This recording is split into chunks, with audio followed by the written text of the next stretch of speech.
जैसे त्रिघात का समीकरण, जैसे चतुर्घात का समीकरण, एक घात का समीकरण x प्लस 5, द्विघात का समीकरण नहीं, व्यंजक, ठीक है, बहुपद अगर बात करेगा तो ये फंक्शन के अंदर आएगा, मतलब एफ एक्स बराबर एक्स प्लस 5।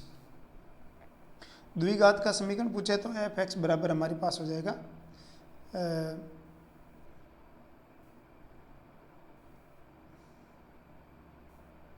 ठीक है, द्विघात का समीकरण हमारे पास आएगा तो रहेगा एक्स स्क्वायर प्लस 7।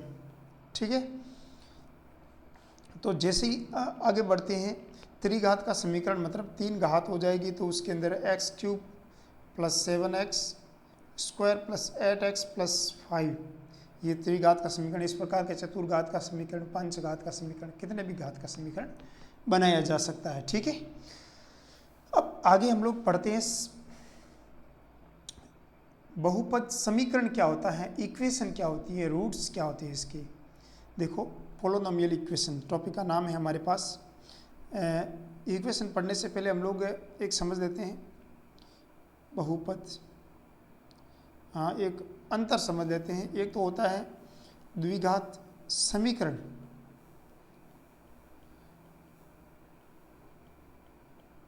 और एक होता है द्विघात व्यंजक। ठीक है, द्विघात समीकरण किसे कहते हैं, द्विघात व्यंजक किसे कहते हैं। द्विघात समीकरण का मतलब होता है जिसे A X square plus B X plus C बराबर 0 इस मानक समीकरण के रूप में लिखा जा सकता है, उसे बोलते हैं द्विघात समीकरण। द्विघात व्यंजक का मतलब होता है 3x square plus 5x plus 1, ये एक द्विघात व्यंजक है, मतलब इसके बराबर 0 नहीं है। समझ में आई बात। आगे देखिए, आगे हमारा जब ये द्विघात समीकरण है या द्विघात व्यंजक है, इसका मतलब इसका मान a का मान 0 नहीं होना चाहिए। यहाँ पर भी ये जो 3 है, ये 3 है, इसका मतलब यहाँ पर जो कांस्टेंट है ये कभी 0 नहीं होना चाहिए। आप कहोगे सर ये 0 हो गया तो ये बी एक्स प्लस सी बन जाएगा, तो ये तो एक रेखिक समीकरण हो जाएगा।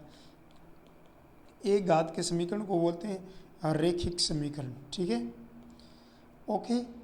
अब आपको समझ में आ जाएगा व्यंजक और समीकरण के बीच में अंतर।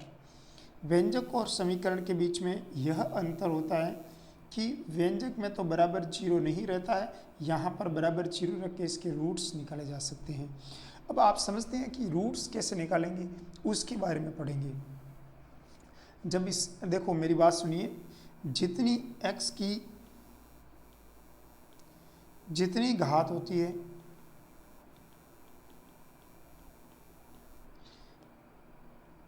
x के मूल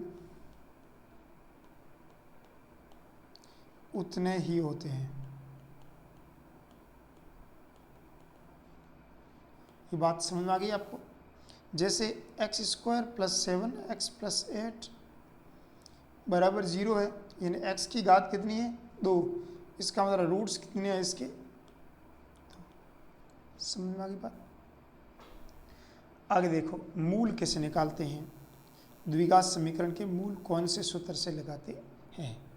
एक समीकरण है A X square plus B X plus C बराबर 0 है, ये एक समीकरण है द्विघात समीकरण। इसका अगर मूल निकालना है तो इसके मूल निकालने का सूत्र होता है एक्स बराबर minus b plus minus under b square minus 4ac बटा 2a। याद हो गया। आगे देखिए, एक द्विघात समीकरण है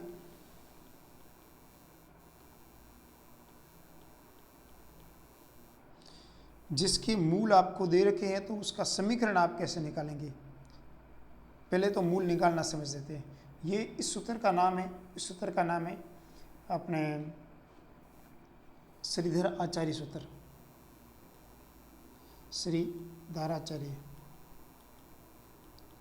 श्रीधराचार्य सूत्र से हम लोग इसके मूल निकाले जा सकते हैं। एक को द्विघात समीकरण लेते हैं, उसके अपन मूल निकाल लेते हैं। ठीक है, एक समीकरण है एक्स स्क्वायर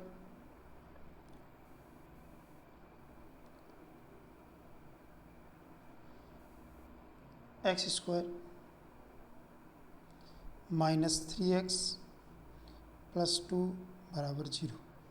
इसके रूट कैसे निकालेंगे? इसके दो टुकड़े करने हैं, जिसका गुणा करने पर तो 2 जोड़ने पर -3, x² - 2x और -x + 2 = 0। इन दोनों में कॉमन क्या आ जाएगा? x अंदर बचेगा x - 2। इन दोनों में कॉमन क्या आएगा? 1 अंदर बचेगा x - 2 बराबर रह जाएगा 0। x - 2 दोनों में कॉमन आ गया तो अंदर क्या बचेगा? x - 1 = 0। यहाँ से x का मान निकल जाएगा x - 2 = 0, दूसरा हो जाएगा x - 1 = 0। x का मान निकल जाएगा 2 और दूसरा x का मान निकल जाएगा 1। समझ में आई बात?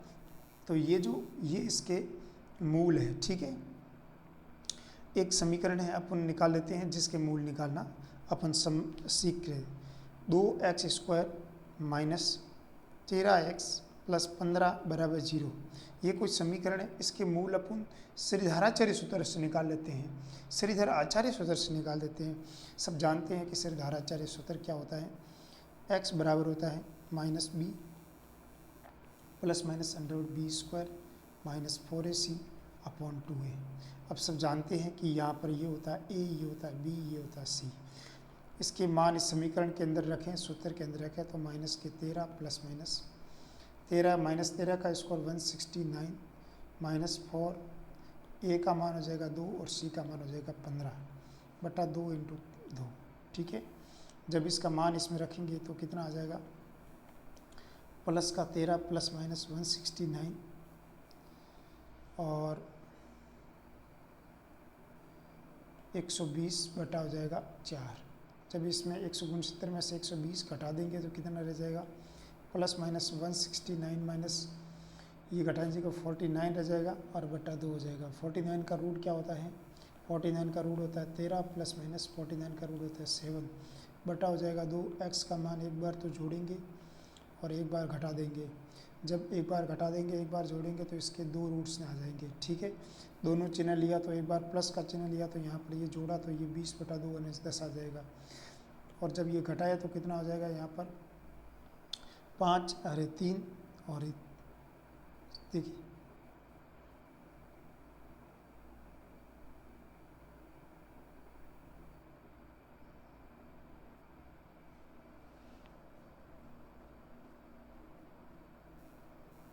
अच्छा, यहाँ 4 आएगा ना,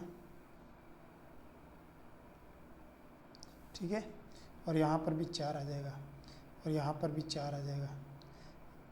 अब यहाँ पर भी 4 आ जाएगा। अब 13 में से जब 7 घटा के 4 का भाग दे देंगे तो 3 बटा 6 रह जाएंगे, 6 बटा हमारे पास आ जाएगा, ठीक है।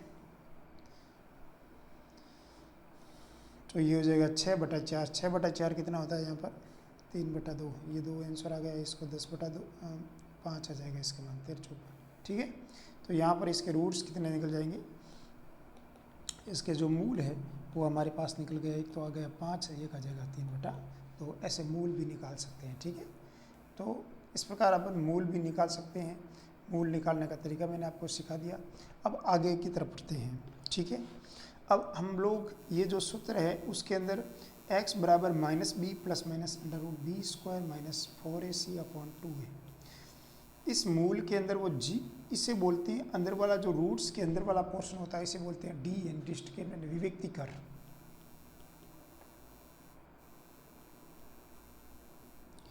ठीक है। विभक्ति कर में क्या होता है? विभक्ति कर में अपन इसका पता लगा देते हैं यानी या फिर विवेचन भी बोल सकते हैं, ठीक है। विभक्ति कर या विवेचन, विवेचन अच्छा नाम है ना, विवेचन। अगर इंग्लिश में बोलना है तो इसे बोलते हैं डिस्क्रिमिनेंट। इसका मान कैसे निकालते हैं? b² - 4ac। अब इसके 3 कंडीशन बन जाती है, ठीक है। अब 3 कंडीशन कौन कौन सी होती है? देखो, अगर हम लोग बात करें d तो यहाँ पर ये d है, इसे b² - 4ac के रूप में लिखते हैं। अगर b² - 4ac का मान 0 है, अगर b² - 4ac का मान पॉजिटिव है, अगर b² - 4ac का मान नेगेटिव है। अब ये तीनों कंडीशन के अंदर है इसके अलग अलग मान आते हैं। अगर बी स्क्वायर माइनस 4ac का मान है तो इसके रूट से वो दोनों मूल है वो एक परिमेय मतलब वास्तविक और समान मूल होंगे इसके, यानी जब इसका मान 0 है तो इसके मूल है वो पहली बात तो वास्तविक होंगे, दूसरी कंडीशन में पॉजिटिव आया तो भी वास्तविक होंगे, और नेगेटिव आ गया तो आ गया काल्पनिक। ठीक है, अगर रूट वास्तविक आ गया 0 आ गया तो वास्तविक है, और क्या होंगे इसके मूल्य क्या होंगे, वास्तविक होंगे, ये भी वास्तविक होंगे, ये भी काल्पनिक होंगे। राइट बात है।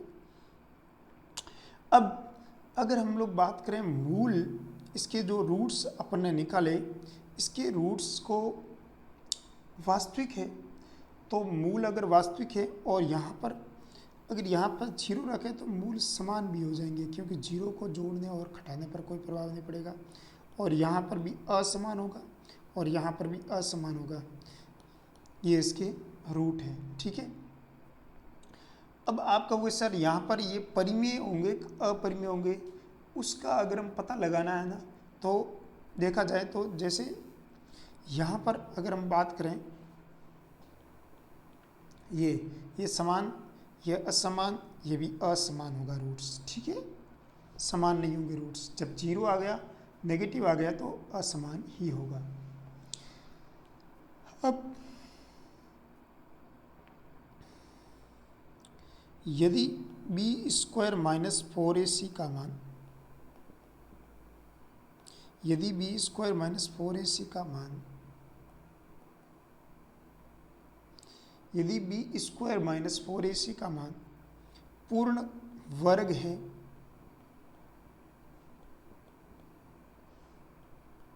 तो बी स्क्वायर माइनस 4ac का मान पूर्ण वर्ग है, मतलब पूर्ण वर्ग है तो इसके मूल होंगे, तो ये रूट्स होंगे वो होंगे परिमेय। और यदि बी स्क्वायर माइनस 4ac का मान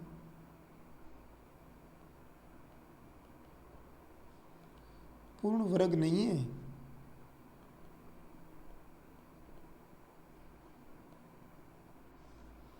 तो रूट्स है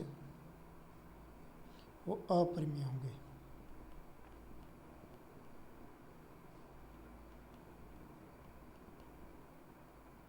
ठीक है, ये इसके तरीके हैं। अब देखो रूट्स इन पेयर के अंदर रूट्स कैसे आते हैं उसके बारे में समझने से पहले हम लोग पहले इसके बहुत सारे रूट्स निकाल लेते हैं, तब आपको पता लगा दे कि इसके रूट्स कैसे होंगे। एक उदाहरण ले लेते हैं। ठीक है, पहला उदाहरण है हमारे पास, वो है 2x स्क्वायर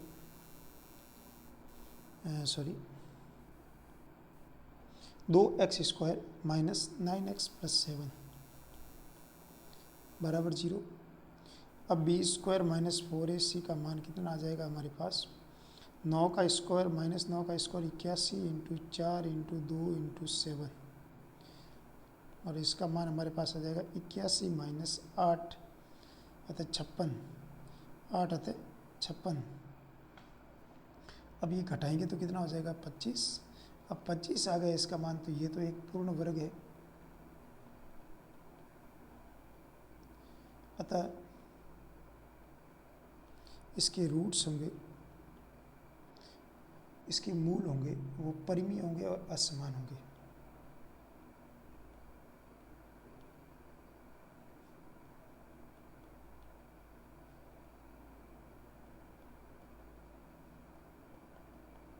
क्योंकि ये एक संख्या आ गई, एक निर्धारित संख्या आ गई, और यहाँ पर 5 रख देंगे तो ये एक बार जुड़ जाएगा और एक बार कट जाएगा, कोई दिक्कत नहीं है, अपरिमेय नहीं आएगा, क्योंकि ये पूर्ण वर्ग आ गया।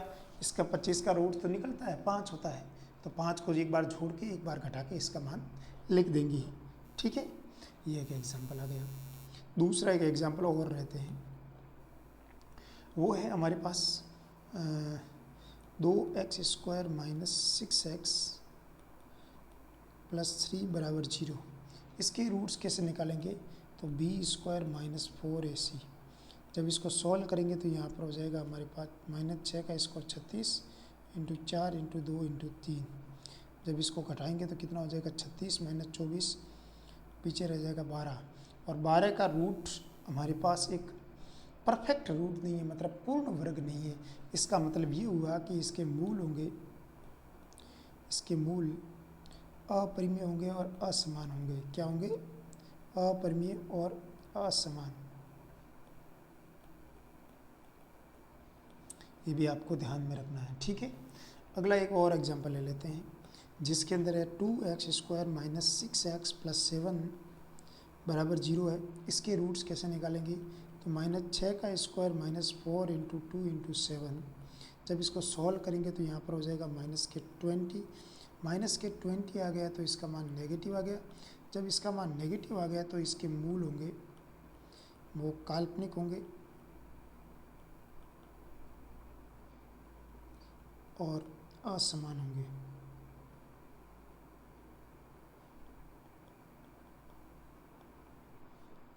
ठीक है, रूट्स इन पेयर।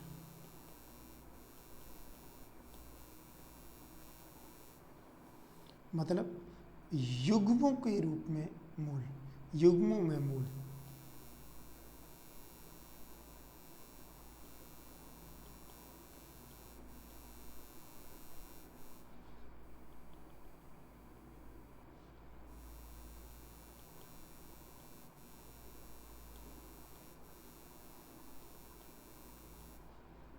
ठीक है, युग्मों में मूल एक क्या होता है उसके बारे में पढ़ लेते हैं।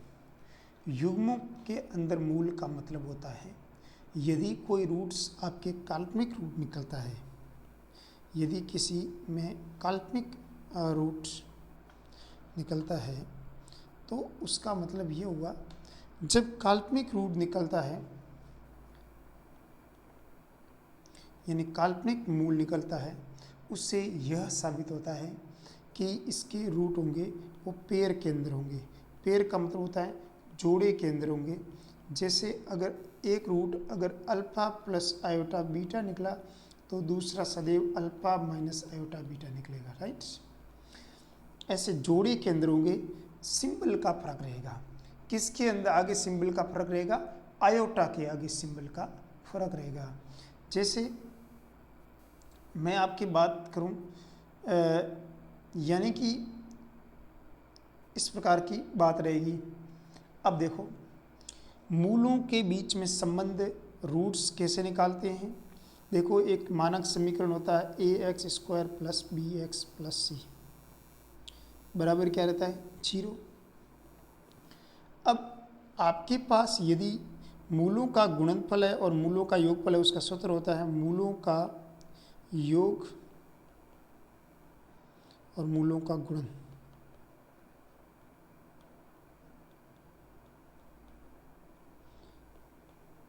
अल्फा प्लस बीटा और alpha into beta, a plus B बराबर minus B by A, alpha plus beta, alpha beta बराबर सी बाई ए, राइट बात है। जब मूलों का योगफल की अगर बात करेंगे उसका होगा माइनस बी बाई ए, और मूलों के गुणनफल की बात करेंगे तो वो हो जाएगा सी बाई ए, राइट। अगर इनकी सहायता से अगर आपके पास फॉर्मूले में मूल दे रखे हैं, उसकी सहायता से अगर आपको समीकरण बनाना है तो उसको कैसे बनाएंगे? देखो इधर x² minus alpha plus beta into x plus alpha beta बराबर 0।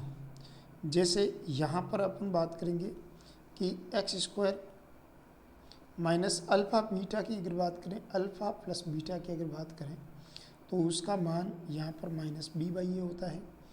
जो भी होगा वो यहाँ रख देंगे, और अल्फ़ा बीटा का मान यहाँ पर सी बाई ए होता है। जो भी होगा वह यहाँ लिख देंगे। जैसे एक प्रश्न है, उसके अंदर आपको जैसे एक प्रश्न बना देते हैं।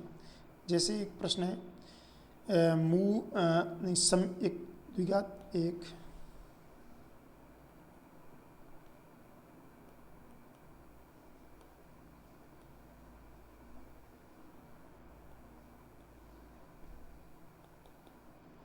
एक द्विघात समीकरण ज्ञात करो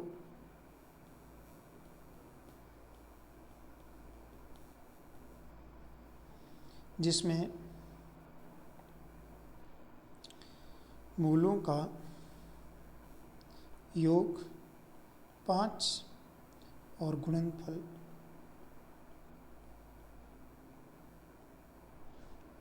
6 हो तो द्विघात समीकरण ज्ञात कीजिए। X square minus alpha plus beta का मान 5 है तो यहाँ पर हो जाएगा 5x प्लस अल्फा बीटा का मान 6 है तो यहाँ हो जाएगा 6 बराबर हो जाएगा 0।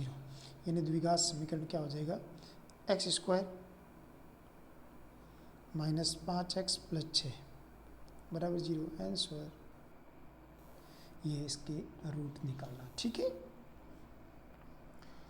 आगे अगर हम बात करें तो वो है कि द्विघात समीकरण जिसके मूल आपको दे रखे हैं 2 और -3 और उसके अगर आपको समीकरण निकालने हैं तो निकाल सकते हैं आप आराम से। ठीक है, अब एक प्रश्न लिख देते हैं एग्जाम्पल के रूप में। ठीक है, वह प्रश्न ये है कि एक द्विघात समीकरण ज्ञात कीजिए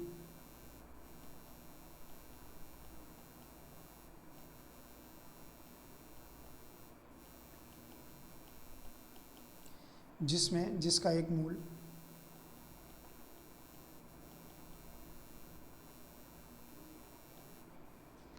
2 प्लस आयोटा √3 हो, यानी जिसका एक मूल ये हो तो आपको उसका द्विघात समीकरण ज्ञात कीजिए।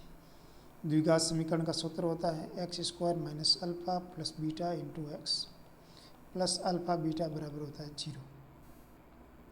इन दोनों को जोड़ देंगे, एक मूल ये है, दूसरा मूल अगर जोड़ के रूप में लिखेंगे तो यहाँ हो जाएगा x square minus alpha plus beta, इन्हें इसको जोड़ेंगे तो ये हो जाएगा 2 plus iota √3 2 minus iota √3 x alpha beta, इनको गुणनफल करेंगे तो क्या हो जाएगा 2 प्लस आयोटा √3 और एक हो जाएगा 2 माइनस आयोटा √3 बराबर हो जाएगा 0। एक्स स्क्वायर माइनस इनको जोड़ेंगे तो ये कट जाएगा 3 2 और 2 कितना हो जाएगा 4x प्लस जब मैं इसको a प्लस बी और a माइनस बी करेंगे तो यहाँ हो जाएगा 4 माइनस आयोटा स्क्वायर हो जाएगा आयोटा स्क्वायर √3 का स्क्वायर हो जाएगा 3। ठीक है, बराबर हो जाएगा 0। जब इसको सॉल्व करेंगे तो यहाँ हो जाएगा x square minus 4x iota square का मान -1 होता है, अगर 3 से गुणा करेंगे तो 4 और 3 कितने हो जाएंगे 7 बराबर 0। बहुत ही एक बेहतरीन प्रश्न आ गया और ये इसका समीकरण गया। इसके वापस आप रूट्स निकालेंगे तो ये सी आ जाएंगे, एक तो प्लस का आ जाएगा और एक माइनस का आ जाएगा, क्योंकि जानते हैं कि जो रूट्स होते हैं वो अगर इमेजिनरी रूट्स निकालेंगे तो वो पेयर के अंदर होंगे, जोड़े के अंदर होंगे हमेशा। ठीक है, अगला देखो टॉपिक्स कि हमारे पास कभी भी मान आ जाए और उसको कैसे लिखना है, उसको कैसे रिप्रेजेंट करना है, उसके अंदर आपको दिक्कत नहीं आएगी। इसीलिए मैं आपके सामने एक प्रश्न लिख देता हूँ जिसके अंदर आपको आराम से अगर कोई भी इक्वेशन आ जाए और उसके अंदर अल्फ़ा बीटा इस फॉर्म में दे रखा है तो उसको अगर साधारण रूप में अगर लिखना हो तो मैं उसको कैसे लिख देता हूँ। तो उसके कुछ व्यंजक है, या तो आपको याद रख दीजिए या उसका प्रोसेस एक बार समझ लीजिएगा। ठीक है, देखिएगा, यदि आपके पास alpha square plus beta square है तो उसको मैं लिख सकता हूँ अल्फ़ा प्लस बीटा का स्क्वायर -2 अल्फ़ा बीटा। तो ये दूसरा है वो है 1 alpha plus 1 beta alpha beta alpha plus beta, ये होता है। तीसरा होता है हमारे पास अल्फ़ा प्लस बीटा है, उसके अपोन में प्लस में आ जाएगा बीटा अपॉन अल्फ़ा है। जब इसको सॉल्व करेंगे तो क्या हो जाएगा alpha into beta alpha square plus beta square आ जाएगा। जब मैं alpha square plus beta square को ऐसे भी लिख सकता हूँ तो ये ऐसे लिख दीजिएगा, यानी अल्फ़ा प्लस बीटा का स्क्वायर -2 अल्फ़ा बीटा अपॉन क्या हो जाएगा अल्फ़ा बीटा। ऐसे भी इसको लिखा जा सकता है। ठीक है, चौथा है हमारे पास अगर alpha square plus beta square plus alpha beta है, उसको मैं लिख सकता हूँ अल्फ़ा प्लस बीटा का स्क्वायर माइनस अल्फ़ा बीटा। ठीक है। पांचवा है आपके पास alpha square plus beta square alpha हो, तो उसको लिखने का तरीका हो जाएगा alpha beta alpha plus beta. ठीक है। छठा आपके पास है यदि alpha cube plus beta cube हो, तो उसको लिखने का तरीका होता है अल्फ़ा प्लस बीटा का whole cube minus c alpha beta alpha plus beta. ऐसे भी लिख सकते हैं। लिखने का तरीका है, इसको ऐसे भी लिखा जा सकता है, क्योंकि ये इसका फॉर्मूला होता है ए प्लस बी का होल क्यूब क्या होता है। देखिए हम जानते हैं कि A cube plus B cube plus 3ab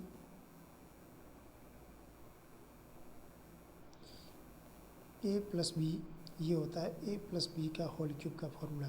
तो सिमिलरली आपने ये प्रोसेस समझ लिया। ठीक है। सेवन्थ के अंदर हम लोग क्या करेंगे,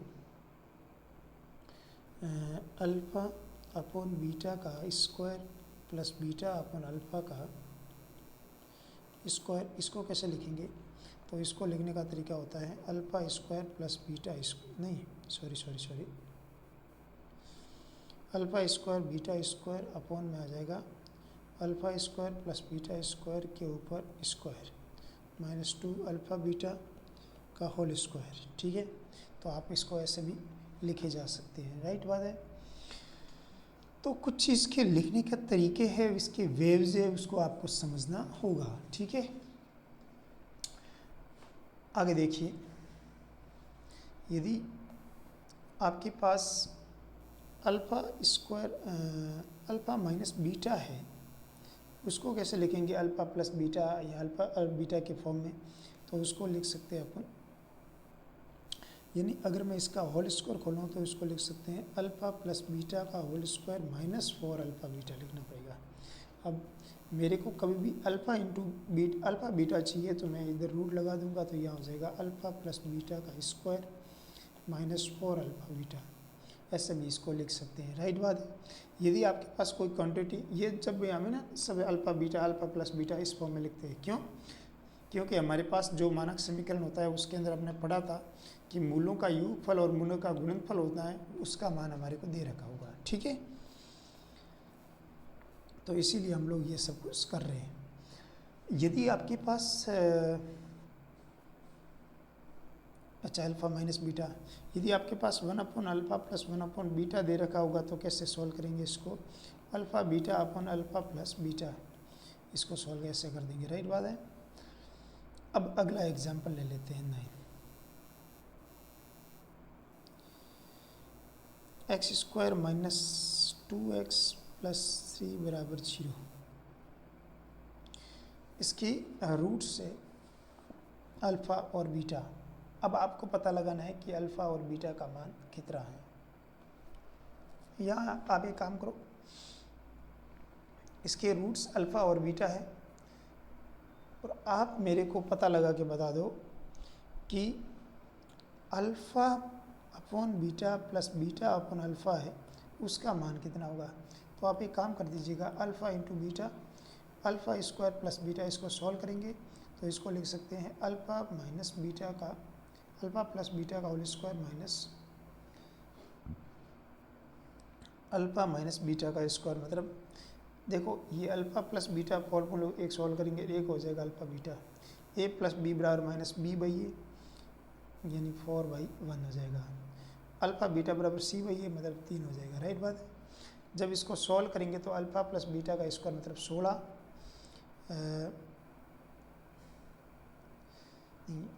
alpha square plus beta square minus बराबर होता है अल्फ़ा प्लस बीटा का square minus 2 alpha beta upon alpha beta. तो अल्फ़ा प्लस बीटा बराबर माइनस बी बाई ए, मतलब 2 आ जाएगा, सॉरी बी बाई ए मतलब 2 आ जाएगा, 2 आ जाएगा यहाँ पर। ठीक है। और यहाँ पर सी बाई हो जाएगा। अब मैं इसको यहाँ पर मान रखूँ तो अल्फ़ा प्लस बीटा का 2 का स्क्वायर क्या हो जाएगा 4 माइनस 2 इंटू अल्फ़ा बीटा का मान हो जाएगा 3, यहाँ पर 3 हो जाएगा, बटा हो जाएगा 4। ठीक है। अल्फ़ा बीटा का गुणनफल नीचे आ जाएगा ना, तो ये हो जाएगा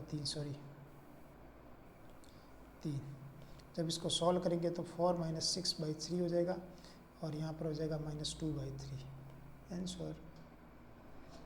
ये एक लिखने का तरीके, एक लिखने का वेव्स है, ठीक है, तरीका है। तो आप उन्हें इसका मान रिजल्ट्स ये निकल गया हमारे पास, ठीक है। अगला हमारे पास है वो है, अगर हम इसका भी अंदर मान alpha cube plus beta cube अगर मान निकाले बगैर अगर निकालना है तो हम लोग नॉर्मली इसको क्या लिख सकते हैं, अल्फ़ा प्लस बीटा का whole cube -3 alpha plus beta. अब अल्फ़ा प्लस बीटा का मान हमारे पास दे रखा है, कितना दे रखा है, 2 है, और अल्फ़ा बीटा का मान 3 है।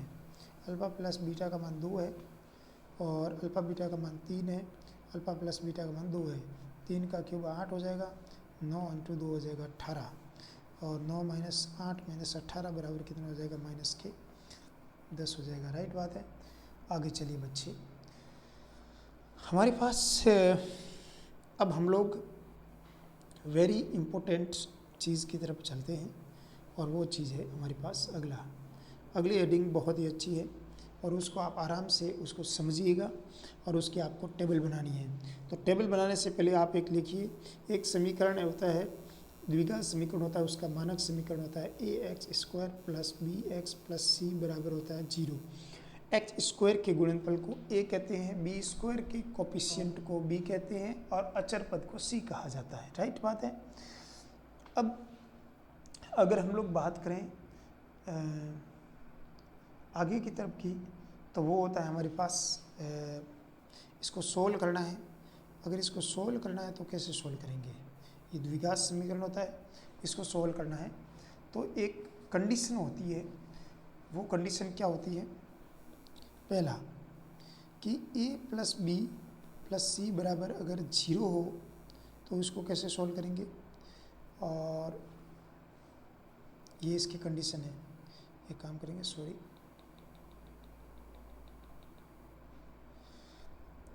कंडीशन यानी स्थिति, और दूसरे नंबर पर है मूलों की प्रकृति।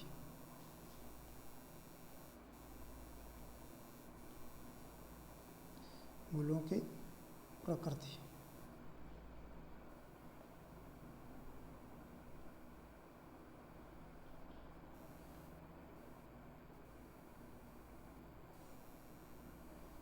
एक अपन अभी टेबल बना देते हैं। राइट, तो क्या आपको बहुत ही एक बढ़िया तरीके से समझ में आ जाएगा। राइट,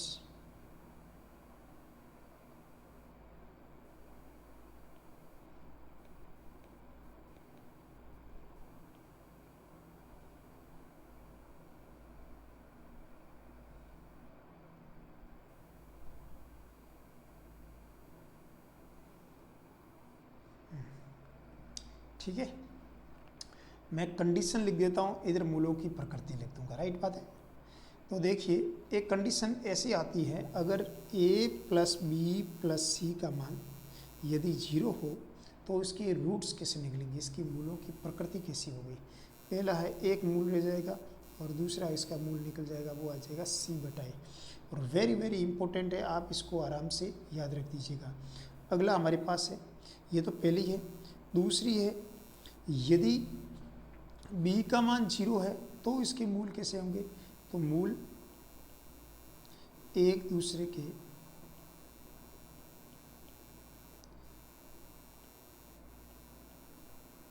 ऋण होंगे, मतलब एक दूसरे के नेगेटिव होंगे मूल्स। ठीक है, इसके रूट्स होंगे वो एक दूसरे के नेगेटिव होंगे। तीसरे नंबर पर है कि यदि c का मान 0 है तो इसके रूट्स कैसे होंगे, एक मूल इसका 0 होगा, एक मूल 0 होगा। चौथा है हमारे पास, यदि b और c दोनों के मान अगर 0 है तो दोनों मूल 0 होंगे।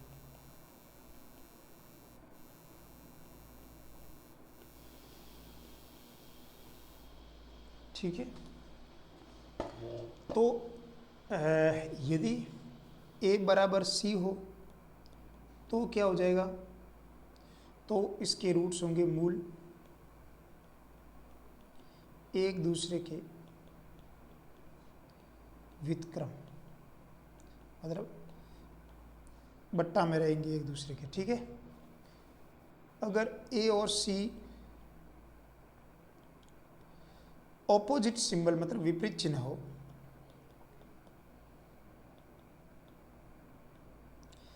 तो क्या रहेगा, मूल वास्तविक और विपरीत चिन्ह, मूल वास्तविक और विपरीत चिन्ह में,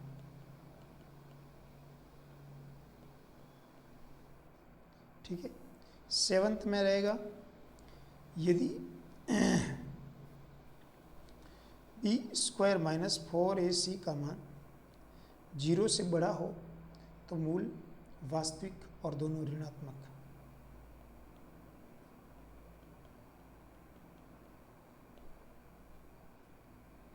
और दोनों ऋणात्मक,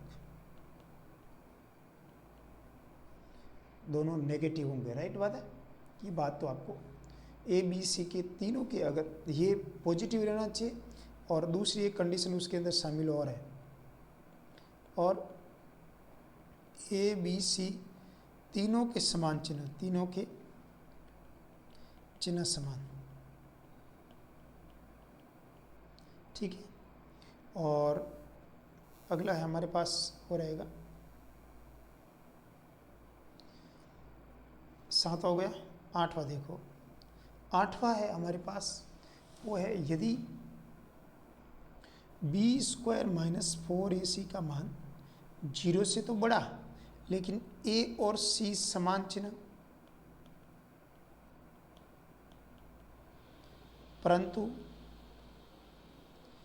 बी उनके विपरीत, यदि बी उनके विपरीत है और ए और सी समान चिन्ह के हैं तो मूल वास्तविक और दोनों धनात्मक,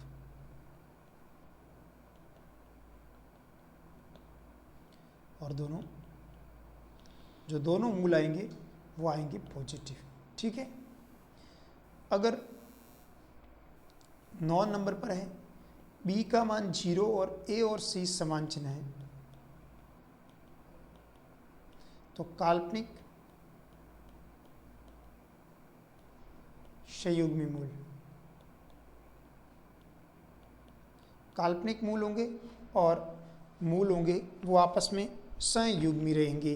तो आप एक बार इसको लिखिएगा, यहाँ से यहाँ तक आप एक बार इसको उतारो, ठीक है। आप एक बार लिखो अपनी कॉपी के अंदर,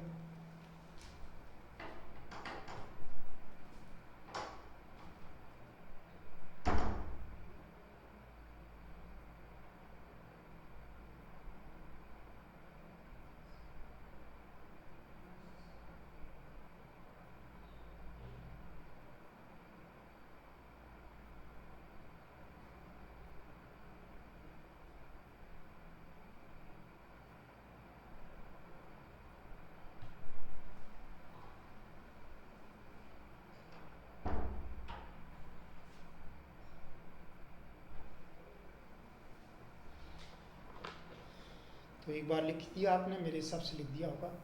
देखा पहला कंडीशन क्या है, a plus B plus C बराबर 0 है, और पहली तो आ जाएगा √1, दूसरा हो जाएगा c बटा a। दूसरी कंडीशन में है b बराबर 0 है और मूल होंगे वो एक दूसरे के ऋणात्मक होंगे, ठीक है। तीसरा है अगर c का मान 0 है तो मूल 0 होगा। चौथा है b और c का मान 0 है तो दोनों मूल 0 होंगे। सब जानते हैं, नॉर्मल प्रश्न है। अगर देखो मैं एक काम कर देता हूँ, कुछ एक बार आप इसको उतार लिया होगा मेरे हिसाब से, अगर मैं इसको वेरीफाई कर दूँ ना तो भी कोई दिक्कत नहीं रहेगी। इसके सबसे इम्पोर्टेंट कंडीशन तो ये आपको याद रखनी है, एक कंडीशन तो ये आपको याद में रखनी है, ठीक है। ये एक वेरी इंपॉर्टेंट कंडीशन है और वेरी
ठीक है, तो देखो एक काम करते हैं, अपन एक एग्जाम्पल के थ्रू इसको समझ भी लेते हैं। ज़्यादा इतना हार्ड भी नहीं है और अपन समझेंगे तो अपन को समझ में भी आ जाएगा। पहला है ए और बी और सी तीनों का मान अगर 0 है, उसका मतलब एक तो आ जाएगा इसका मूल 1 और दूसरा इसका मूल आ जाएगा c बटा ए। ठीक है, कैसे आपको पता लगाना, स्पीड से पता लगाना है। जैसे एक प्रश्न है 3x² माइनस 2x माइनस 1, तो आपको अगर पता लगाना है कि इसके मूल क्या होंगे, स्पीड से आपको पता लगाना है। ठीक है, ये एक समीकरण आ गया, इस समीकरण में आपको पता लगाना है कि इसके मूल क्या होंगे। तो एकदम नॉर्मल प्रश्न है, इसको एक बार जोड़ो, 3 माइनस 2 माइनस 1 क्या है, 0 आ गया। 0 आता है तो मूल होते हैं ए और सी बटा ए। एक तो मूल 1 हो जाएगा, सी का मान हो जाएगा माइनस का 1 और ए का मान हो जाएगा 3, माइनस 1 बटा 3। एकदम सिंपल आंसर, ये अल्फा हो जाएगा, ये बीटा हो जाएगा। नहीं तो आपको पूरा सॉल्व करना पड़ता, माइनस बी प्लस में रूट बी उसका माइनस 4 सी बटा 2 है। ये बहुत यूज़फुल होती हैं चीज़। ठीक है, ये सारणी बहुत यूज़फुल सारणी है। ठीक है, अगर आपको इसको एक बार याद रखेंगे, एक दो ये इंपॉर्टेंट है बहुत, और एक ये इम्पोर्टेंट, ये बहुत, एक ये भी बहुत इंपॉर्टेंट है, बार बार यूज़ होगा। एक ये भी बहुत इंपॉर्टेंट है।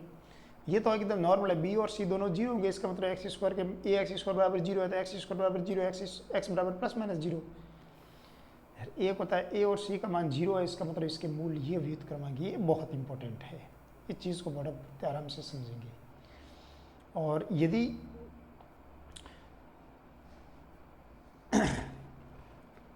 और दूसरा तो बस इतना ही याद रखना है बस। ठीक है, पहला है हमारे पास 3x² माइनस 5x प्लस 3 बराबर क्या रहता है, 0। जब मैं इसको सॉल्व करूंगा तो इसका मान कितना आ जाएगा, पहला और तीसरा तीनों समान है, 3 बराबर 3, यानी a का मान c के बराबर है। इसका मतलब यही हुआ, जब भी a अगर c के बराबर होते हैं तो इसके रूट्स क्या होंगे, इसके मूल क्या होंगे, वो होंगे विपरीत होंगे। यानी a और c के बराबर है, इसके मूल होंगे वो विपरीत होंगे। और आप इसका अनुमान आपको पता ऑप्शन में आ जाएगा, मूल विपरीत होंगे कि समान होंगे कि वास्तविक होंगे, ऐसा बहुत सारे एग्जाम इसके आपके। जब भी आपको दिखे पहले वाला और लास्ट वाला सेम, इसका मतलब इसके रूट्स होंगे वो होंगे, देखो पहले वाला और a और c बराबर दिख जाए तो इसके मूल एक दूसरे के व्युत्क्रम होंगे, इसके मूल एक दूसरे के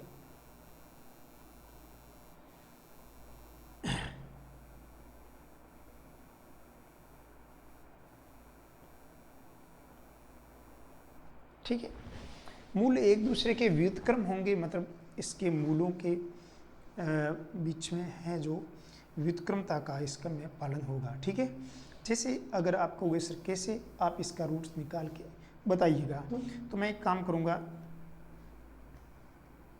3x² माइनस 5x प्लस 3 बराबर 0 है। जब इसके मूल निकालूंगा तो x बराबर हो जाएगा minus b plus minus b² minus 4a और c बटा 2a। जब सॉल्व करूंगा तो x बराबर हो जाएगा 5 प्लस माइनस 25 माइनस 4 12 12 24 36 और बटा 6। अब 36 आ गया तो इमेजिनरी रूट निकल गया। इमेजिनरी रूट निकल गया तो इसके रूट होंगे वो पेयर के अंदर होते हैं, जोड़े के अंदर होते हैं, तो बाकी तो सेम ही रहेगा ना, मान वास्तव एक दूसरे के समान होंगे। ठीक है, एक दूसरे के व्युत्क्रम होंगे। इसमें ऐसा नहीं लिखा हुआ है कि ये मूल इमेजिनरी होगा, काल्पनिक होगा, वास्तविक होगा, कि कुछ भी हो सकता है, लेकिन मूल आपस में एक दूसरे के ऑपोजिट होंगे। इस बात का आपको ध्यान रखना है। ठीक है, अगला है हमारे पास वो है हमारे पास समीकरणों का, अगर आपको रूपांतरण करना है, समीकरणों को कैसे रूपांतरित करते हैं, तो उसकी टेबल को मैं आपके पास सामने रिप्रेजेंट कर देता हूँ। ठीक है, देखिए एक बार मैं टेबल बना देता हूँ ताकि आपको उसकी जानकारी रहे।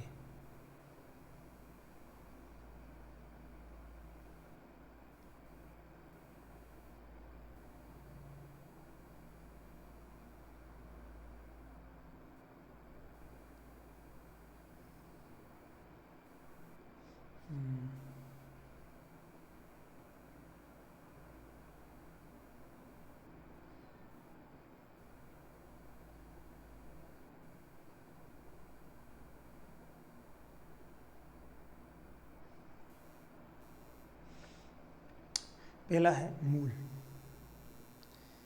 और ये है एक्स का रूपांतरित करने पर उसके रूपांतरित जो इक्वेशन है उसके मान कैसे निकालेंगे। अगर आपके पास एक समीकरण है जिसका मानक समीकरण है A X square plus B X plus C बराबर अगर 0 है, यदि आपको इसके रूपांतरित समीकरण निकालनी है, यदि इसके मूल माइनस अल्फा और माइनस बीटा है, अगर मैं एक्स की जगह माइनस एक्स पुट आउट कर देता हूँ, एक्स की जगह मैं माइनस एक्स रख देता हूँ, तो उसकी जो इक्वेशन है एक्स की जगह मतलब इसके मूल माइनस अल्फा और माइनस बीटा है, तो इसका रूपांतरित समीकरण कैसे निकलेगा, मतलब इसका रूप, ये मूल है, ये हो जाएगा रूपांतरित समीकरण।